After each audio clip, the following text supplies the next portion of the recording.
Entre Quatro Drywalls, um podcast do casa.com.br para os apaixonados pelo morar.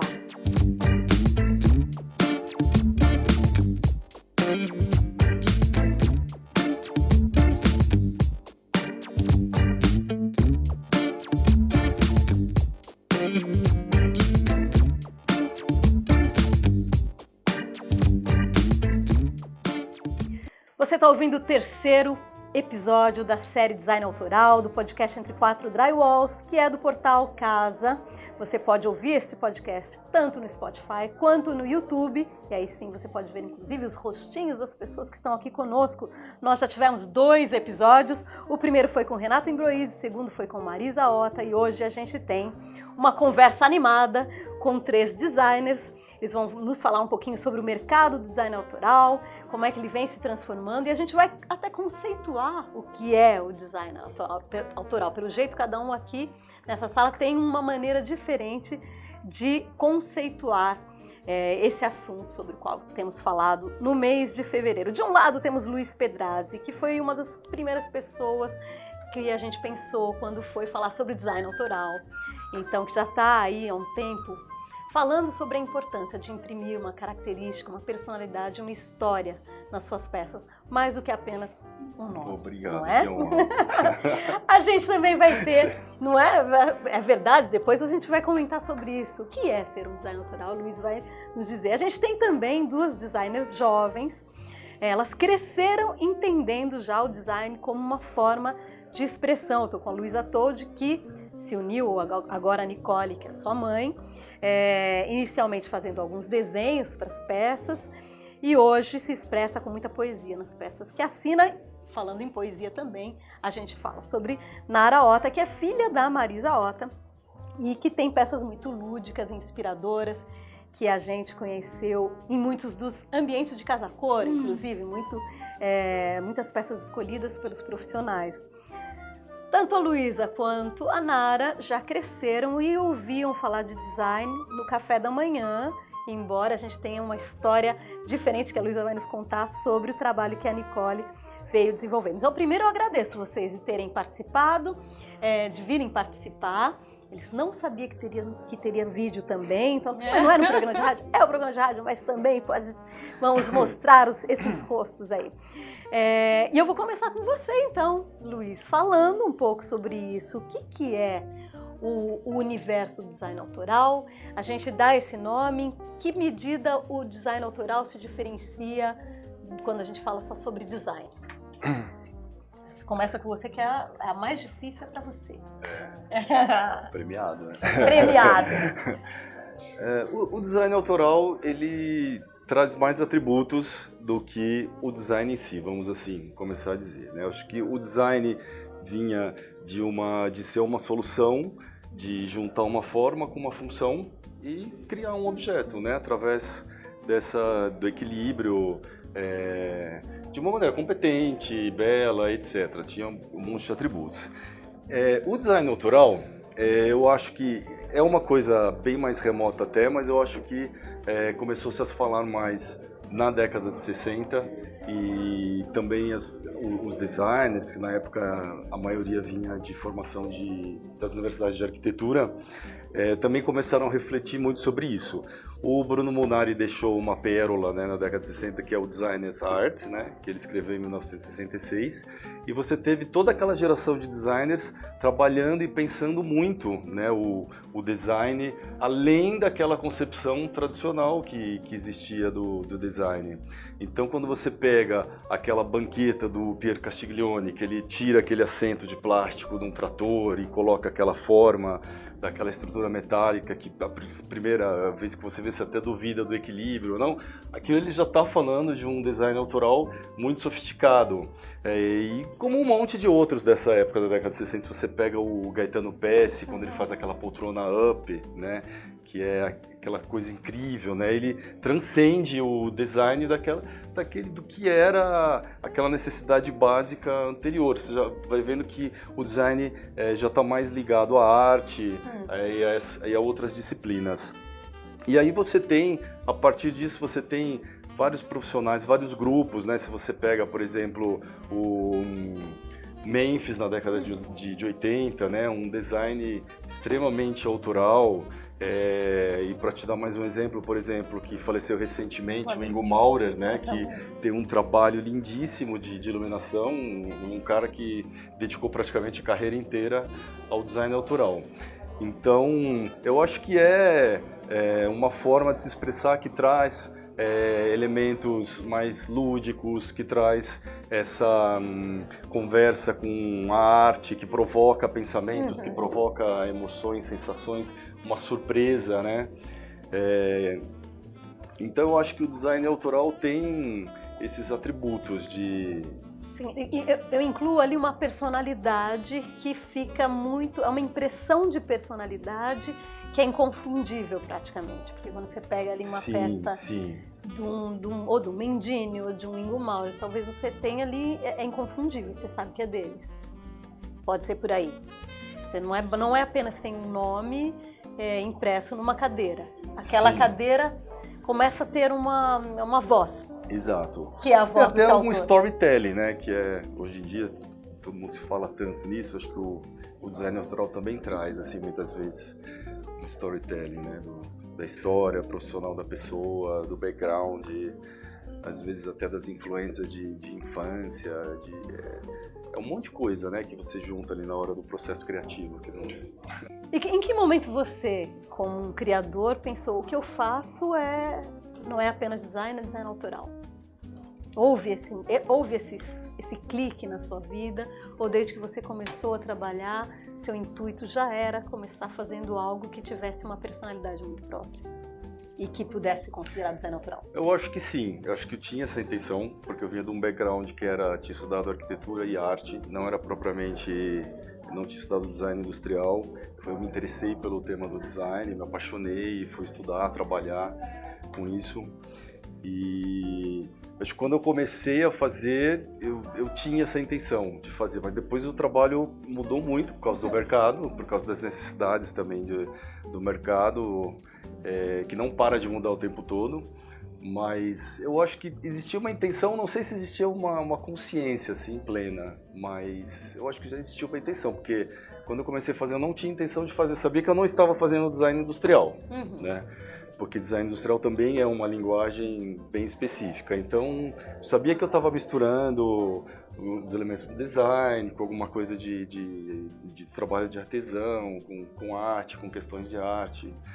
Tanto é que a primeira peça que eu fiz até era uma luminária que chamava Ceci n'est pas une lampe, que era uma brincadeira até com uma obra. Não é um cachimbo. Exato. Muito bem, vocês tiveram percursos, vocês chegaram no universo do design muito mais recentemente.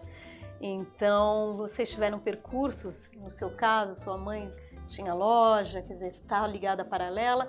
O percurso de vocês nessa chegada é diferente. Isso faz com que vocês vejam o design autoral de um modo diferente do Luiz? Sim ou não? Eu acho que sim, com certeza. Eu acho que a gente vem de uma vivência, bom, vou falar por mim, uma vivência muito diferente, de uma maneira muito prática e pouco teórica.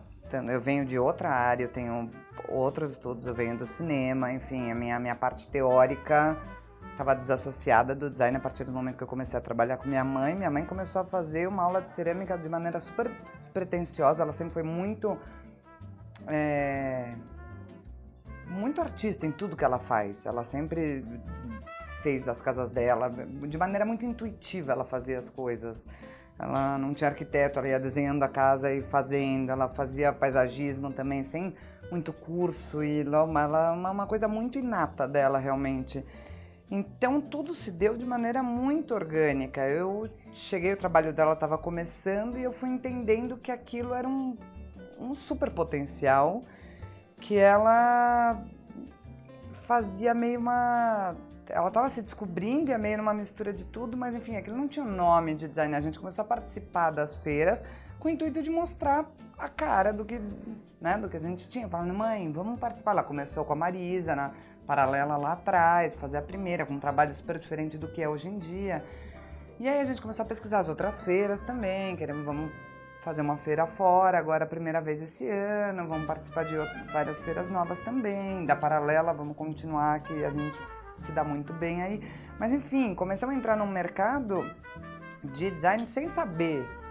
Que aquilo, Bem, você falou, ela nem sabia que ela era designer. ela nem sabia, e ela não se considera design, porque as peças, assim, elas são utilitárias, mas não é a função primordial dela. Então, falar, dá pra usar? Dá, porque ela é esmaltada por dentro, enfim, ela tem uma função que se você quiser utilizar, sim, mas você pode colocar ela só ali como, você coloca um quadro na parede, e ela não necessariamente depende dessa funcionalidade. Mas aí você contou um pouco essa história da sua mãe, a tua. Você hoje se olha e se vê como uma designer? Não. Ótimo, Não temos me 3 considero. designers, mas 2 e não, mas peraí, temos uma cineasta designer, uma designer cineasta. Acho que tudo hoje em dia é muito múltiplo também, né? Hoje em dia a catalogação das coisas é um pouco diferente. A gente vive num mercado muito fluido, a gente faz muitas coisas ali dentro. Eu faço as fotos, os vídeos da própria marca, eu construo a identidade visual da marca ali. A gente tem uma comunicação com a minha mãe que ela falou, eu já entendi o que ela quer dizer, então é difícil me colocar, sempre que eu tenho que fazer algum trâmite, realmente colocar profissão, eu fico assim, só uma linha para responder. Isso acontece também comigo. Eu acho que tem muito essa questão dessa multifuncionalidade mesmo. Eu acho que eu também, como profissional, tenho essa dificuldade de me colocar em algum nome. Eu sou isso, eu sou arquiteta, eu sou designer. Normalmente, quando tem que preencher esse tipo de formulário, eu sempre preencho como arquiteta, porque foi como eu me formei. Mas não é exatamente isso que eu sou, né? Porque realmente eu não trabalho mais com arquitetura. Eu também me formei em arquitetura, também fui muito mais para esse lado do design. Você chegou a fazer joias também? Fiz joalheria também, que também tem muito a ver com essa coisa da construção e com essa história do design de joias, né? Também existe o design de joias, né? Eu acho que tudo é uma questão de você desenvolver. Mas eu também acho que trabalho com muito isso, construir um pouco a marca, também ter onde que eu vou me colocar, o que vai ter. É realmente um pouco difícil dessa nomenclatura. O que é o design autoral? Pra mim é um pouco confuso com relação a isso. Mas acho que tem essa questão também de estar muito inserida no meio do design desde muito cedo.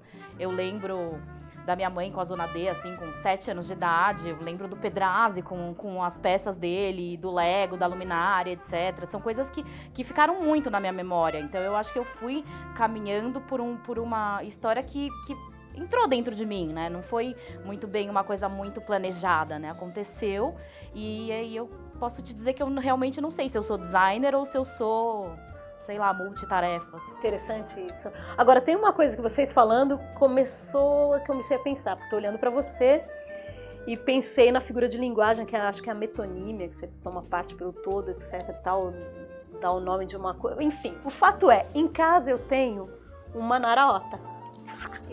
Ganhei. Isso talvez seja algo que possa definir o que é um design autoral. Porque se eu posso dizer que eu tenho uma Naraota, que é uma peça dela, a peça carrega você para minha casa inteira. Não tenho Pedrazzi, infelizmente ainda, mas vou começar a pesquisar a possibilidade. Ultimamente eu só estou ganhando mesmo. Mas isso pode ser talvez... Faz um wishlist. Mas isso talvez pode vir a ser uma forma de nos ajudar a categorizar o que seria o design autoral. Quando eu consigo tomar aquela peça e chamar aquela peça no nome do seu criador. Não é? Eu tenho uma Nara, eu tenho um Mendini, eu tenho Faz sentido. um Ingo. Que você talvez dá um valor diferente do que só para esse copo, por exemplo, que vai estar lá na sua casa. Claro. Exatamente. Isso é interessante. Bom, Luiz, elas deram um panorama que é um panorama bem atual no momento que elas entraram no mercado. Você falou que o mercado muda completamente a cada novo ciclo. A cada ano o mercado vai se alterando. Teria como fazer assim, num tweet, quer dizer, uma coisa rápida, quais foram as principais alterações no mercado de quando você começou para agora?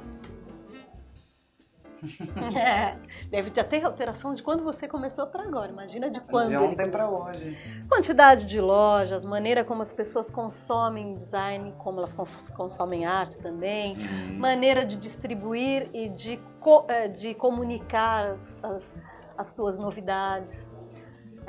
Me fala um pouquinho do que mudou.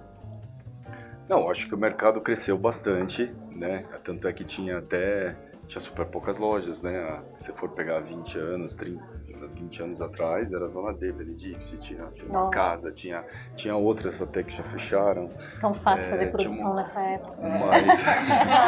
Mas então, assim, hoje eu acho que as coisas se disseminaram muito mais, né?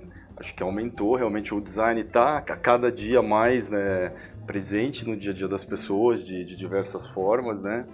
E eu acho que o mercado está constantemente em transformação, como a sociedade, como as pessoas, né? Como tudo.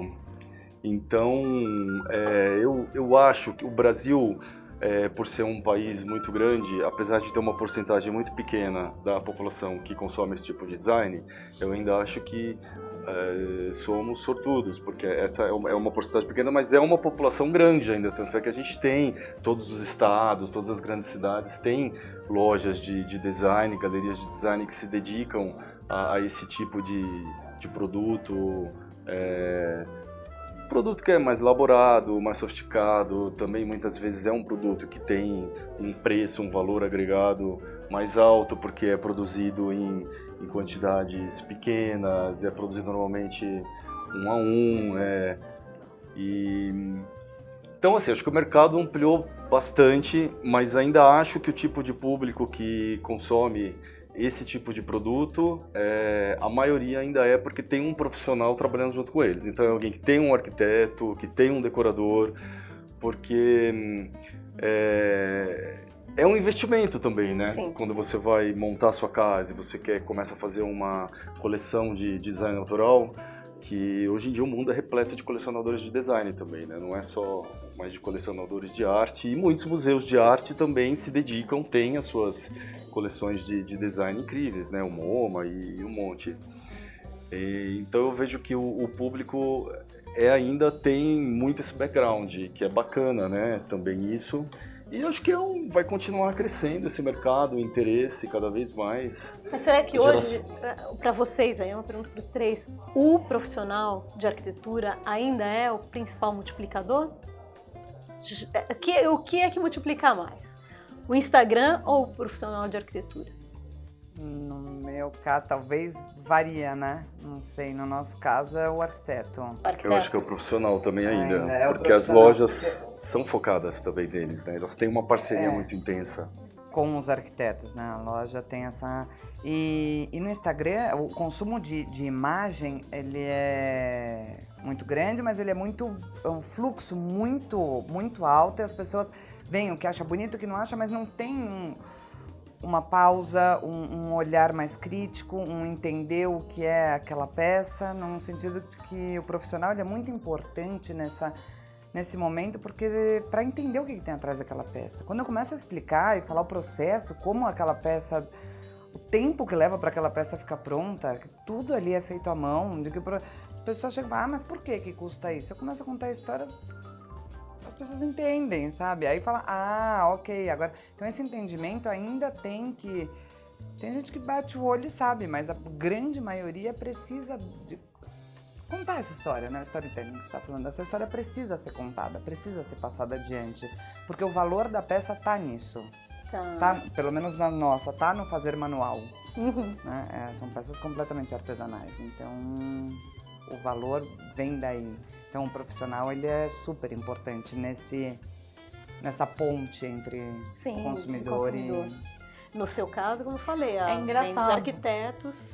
Mas é engraçado. No meu caso, existem as duas partes, assim. Eu acho que tem peças que são muito direcionadas para os arquitetos, que vão fazer toda essa questão de colocar... E tem os objetos que são mais afetivos, que acontece muito com relação ao Instagram, de alguém falar, olha, comprei essa peça e ela é maravilhosa, e eu adorei, e tem tudo a ver comigo. E aí, de repente, aquilo vai se multiplicando realmente. Acontece de uma forma diferente.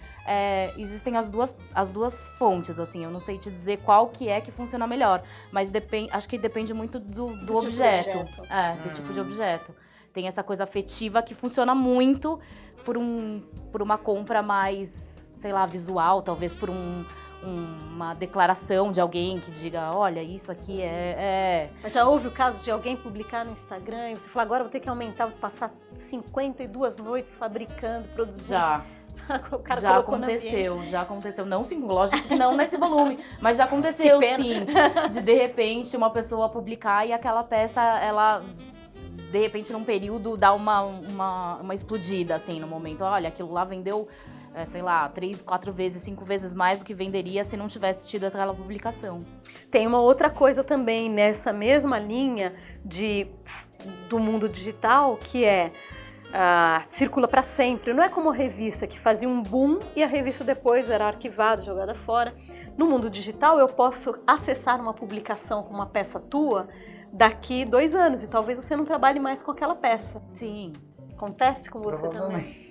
Aí você fala, isso daí não tem mais, esquece essa peça, isso é uma outra fase da minha vida. Sim. Acontece também. Muito. E aí não tem o que fazer.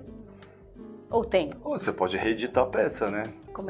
Você reedita de novo, Muito bem, aí tem que pedir para uma reedição. Você está ouvindo o podcast Entre 4 Drywalls, o tema de hoje é o design autoral, estou com 3 designers aqui, ou 2 designers e uma cineasta designer aqui. Estou com a Nara Ota, com a Luísa Toldi e com o Luiz Pedrades, e a gente está discutindo um pouco do que é o design autoral. Você pode ver esse podcast, ouvir esse podcast pelo Spotify, ou então ir lá e ver os nossos rostinhos no YouTube, no canal Portal Casa.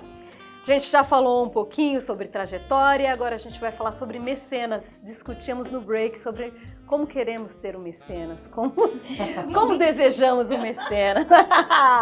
A gente falava sobre a necessidade de empreender no podcast que fizemos com a Marisa, e nem todo mundo ama empreender, mas talvez esse seja um dos grandes desafios dos designers para essa próxima década, para os próximos tempos. Aí eu te pergunto, eu me lembro quando eu te conheci, foi numa exposição que foi feita pela Baikami, você foi convidado por eles, e eu te pergunto se você já encontrou em algum momento um mecenas que seja o mecenas ideal, porque às vezes você pode encontrar alguém que faça uma parceria de uma empresa, Luiz, e isso limite um pouco o seu trabalho, seja pelo uso de material, ou seja por um pedido que talvez seja que não era exatamente o que você gostaria no teu mundo ideal.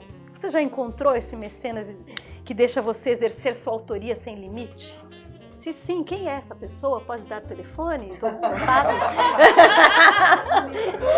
Não, estamos esperando esse mecena, mas esse trabalho que a gente se conheceu foi super legal, que era uma parceria com a Baikami e com a Mecal, que eles foram parceiros incríveis, foi muito legal trabalhar com eles.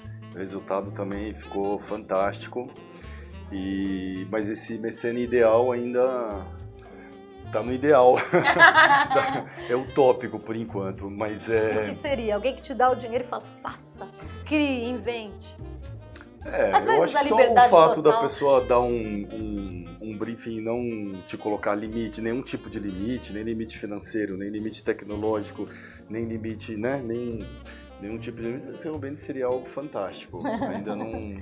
Nem limite de não tempo. Surgiu, Por enquanto eu tenho sido meu mecenas mesmo e estaremos lá na Paralela com, Vai lá, está com a nova coleção. Tem mecenas aí procurando. Mecenas by Pedrazi. Muito bem, mecenas, alguém procurando. Pode ir lá, mecenas, venham.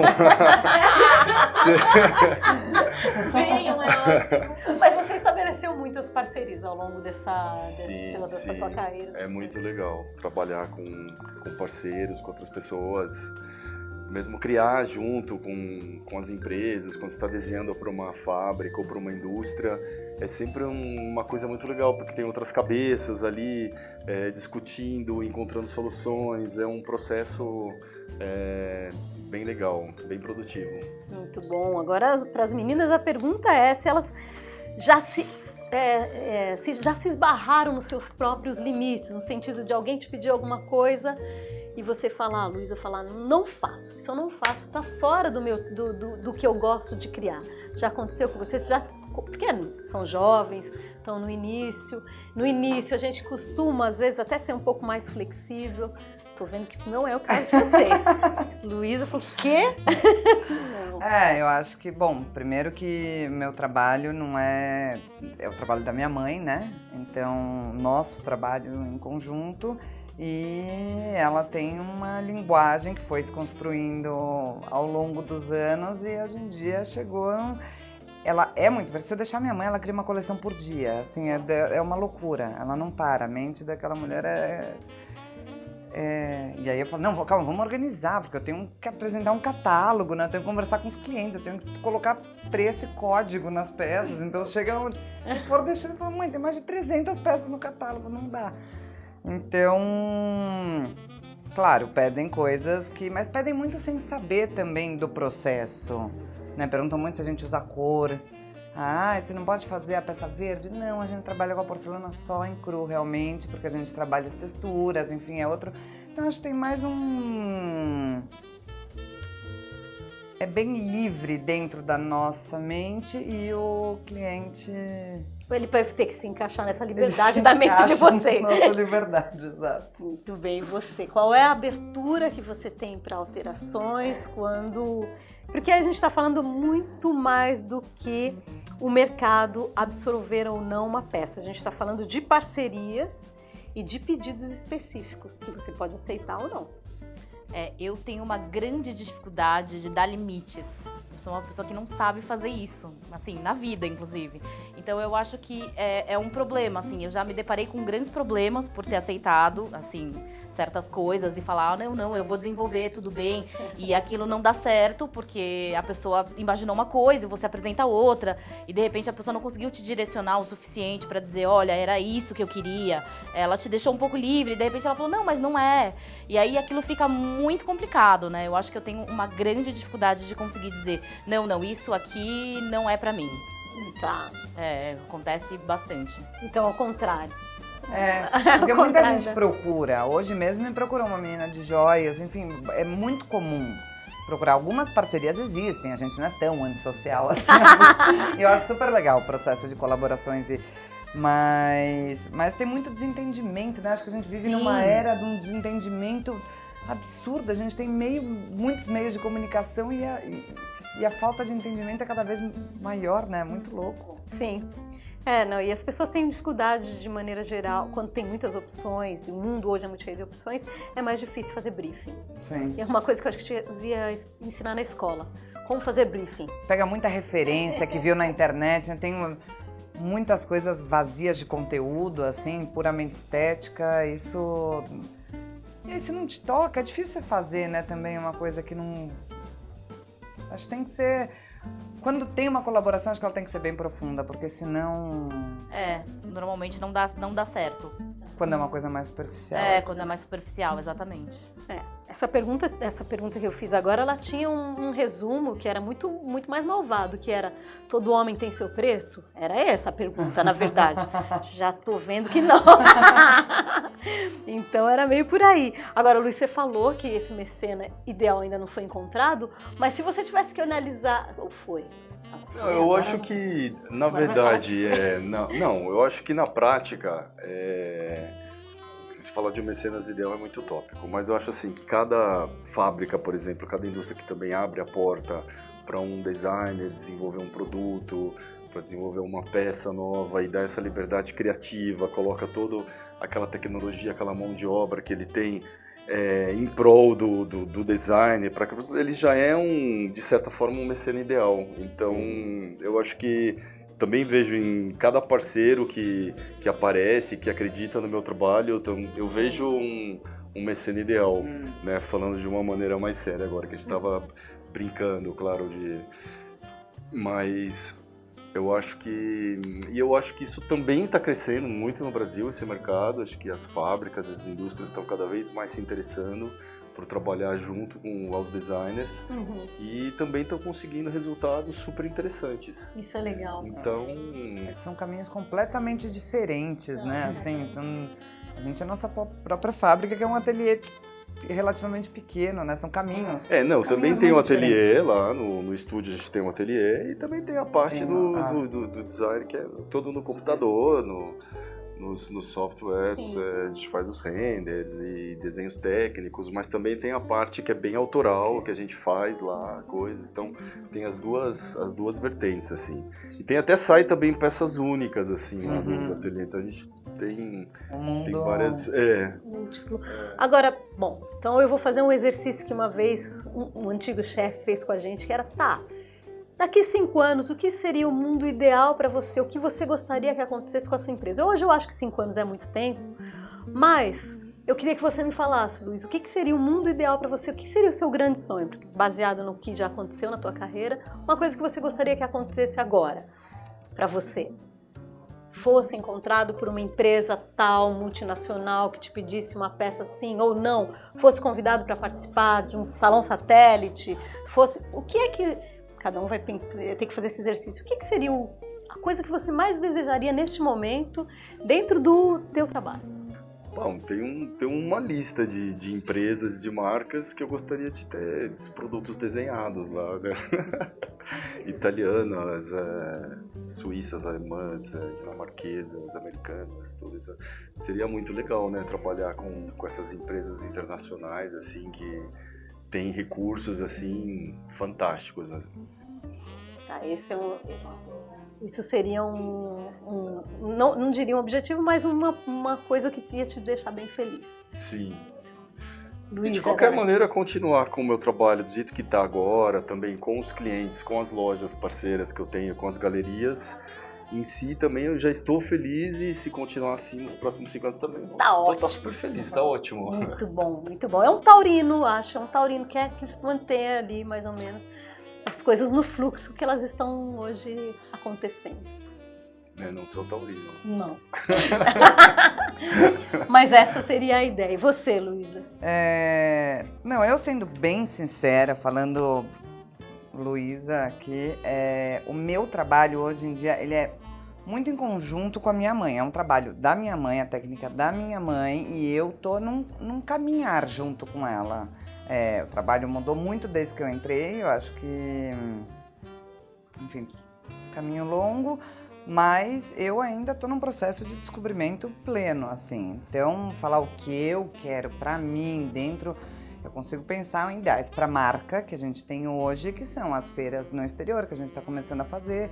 As feiras aqui também, eu acredito muito no mercado nacional, por mais que estamos passando por um momento que eu acho um pouco complicado, que isso são outras questões, mas vamos fazer, pela primeira vez a gente vai participar de outras feiras aqui, vamos dar continuidade com a Paralela, que é uma super janela para a gente, e apostar nesse mercado... Internacional também. Eu, por outro lado, sei que o ateliê que eu trabalho hoje em dia é uma grande porta para apresentar coisas pessoais que ainda estão sendo trabalhadas e que... Então tem esse diálogo de mãe e filha que ele continua em processo. Constante transformação. Ótimo. Você tem já alguma coisa aqui para os próximos? Se foi a última, deu tempo de pensar bastante. Não, eu tenho várias coisas assim que eu acho que são ideais do que poderiam acontecer, assim. Eu acho que eu sou uma pessoa que gosta muito de fazer parcerias. Eu gostaria de que a minha marca virasse mais um escritório com várias pessoas podendo desenvolver, desenhar, fazer projetos, que isso virasse uma coisa maior, né, do que já é.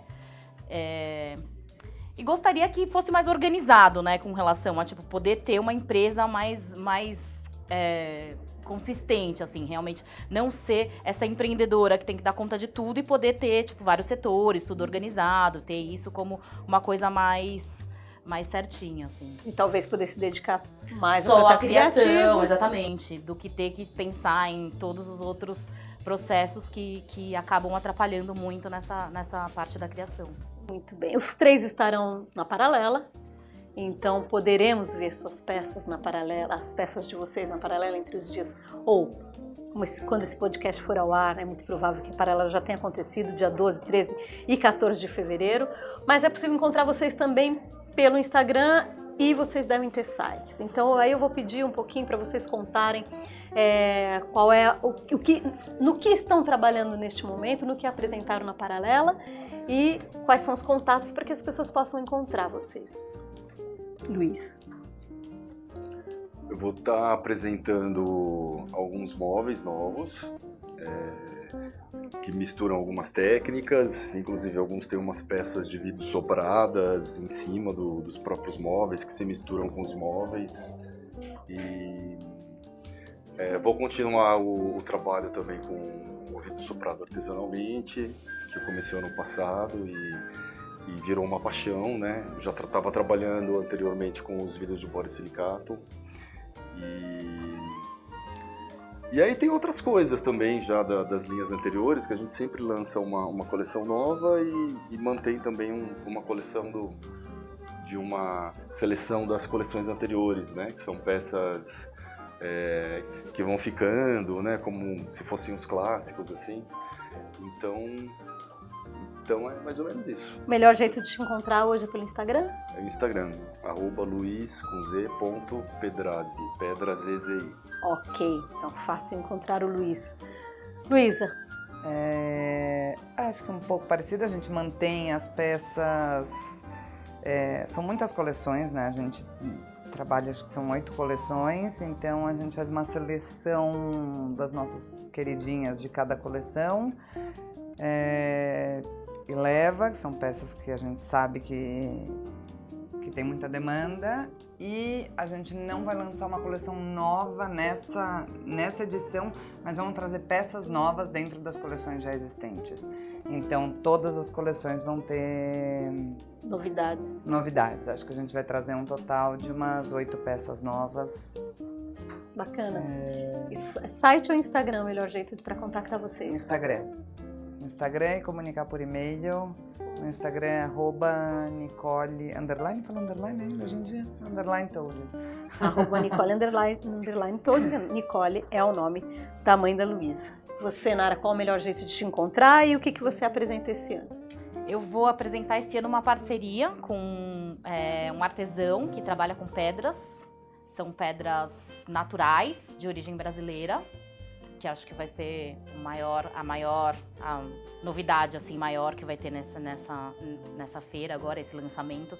Vai ser uma parceria grande, a gente está desenvolvendo mais ou menos umas 25 peças novas, com variações de cor, etc, assim, que acho que vai ser bem legal.